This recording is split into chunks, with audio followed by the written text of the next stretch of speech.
Pada suatu hari, Muhammad bin Sirin rahimahullah beli sebuah minyak dengan harga 40.000 dirham kepada seorang penjual minyak secara hutang.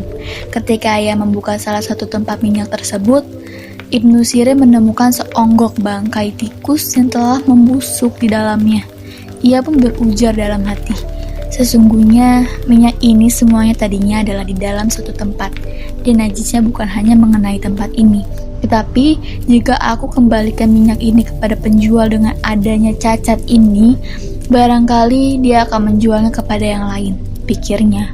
Beliau membuang semua minyak itu tanpa tersisa sedikit pun, sehingga karena kejadian itu, beliau menanggung kerugian yang sangat besar.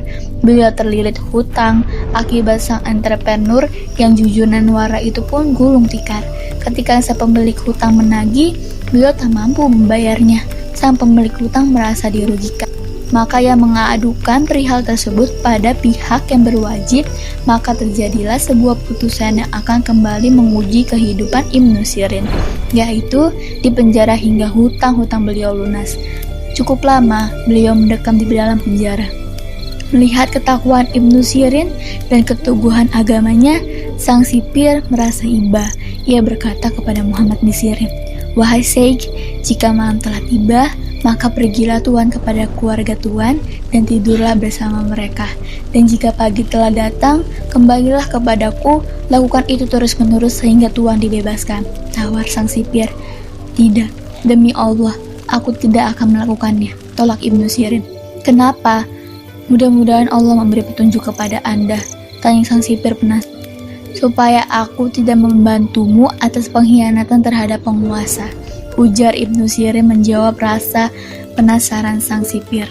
Maka ketika sang guru jatuh sakit, Anas bin Malik radhiyallahu anhu, beliau menitipkan sebuah wasiat yang ditujukan kepada Muhammad bin Sirin bahwa jika beliau wafat, hendaknya yang memandikan jenazahnya, mensolatinya, serta menguburkannya adalah Muhammad bin Sirin.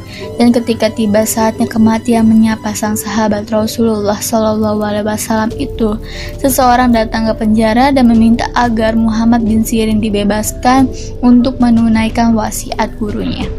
Pihak berwajib pun mengizinkannya. Tetapi Muhammad bin Sirin berkata, "Aku tidak akan keluar sehingga kalian meminta izin kepada orang yang memberiku hutang, karena aku dipenjara hanya karena hutangku kepadanya." Setelah tahu pemilik hutang juga mengizinkannya, Muhammad bin Sirin keluar dari penjara, melaksanakan tugasnya untuk menunaikan wasiat gurunya. Sang ahli penafsir mimpi itu pun memandikan jenazah sang guru, mengafaninya, mensolatinya, serta menguburkannya. Kemudian beliau kembali ke penjara seperti semula dan tidak pulang menemui keluarganya barang sedetik pun. Semoga Allah merahmati Muhammad bin Sirin, tabi'in yang faqih dalam waraknya, entrepreneur yang jujur, lagi ahli dalam menafsirkan mimpi.